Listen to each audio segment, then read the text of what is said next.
அப்படின்னா SEO audit பண்ணணும்.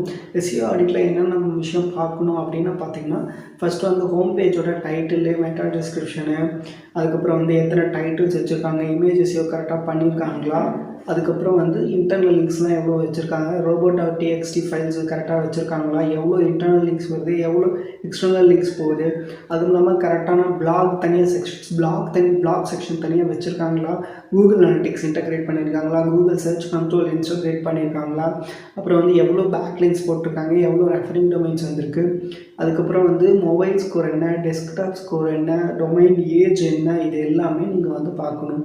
இதுதான் வந்து அந்த என்ன சொல்கிறது, எஸ்இஓ ஆடிட்டில் ரொம்ப ரொம்ப முக்கியமான விஷயம். எஸ்இஓ ஆடிட் பண்ணிட்டு தான் அதுக்கப்புறம் தான் உங்களோட கீவேர்ட் ரிசர்ச்சை பண்ண முடியும். அதெல்லாம் வந்து பார்த்துக்கோங்க. நெக்ஸ்ட்டு உங்களுக்கு வந்து எஸ்இஓ ரிலேட்டடான டாபிக்ஸ் வேணும் அப்படின்னா என்னை ஃபாலோ பண்ணிக்கோங்க. உங்களுக்கு நான் எஸ்இஓ பண்ணி தரணும் அப்படின்னு சொல்லிட்டீங்கன்னா இந்த நம்பரை கான்டாக்ட் பண்ணுங்கள். அவங்க உங்களுக்கு எக்ஸ்பிளைன் பண்ணுவாங்க.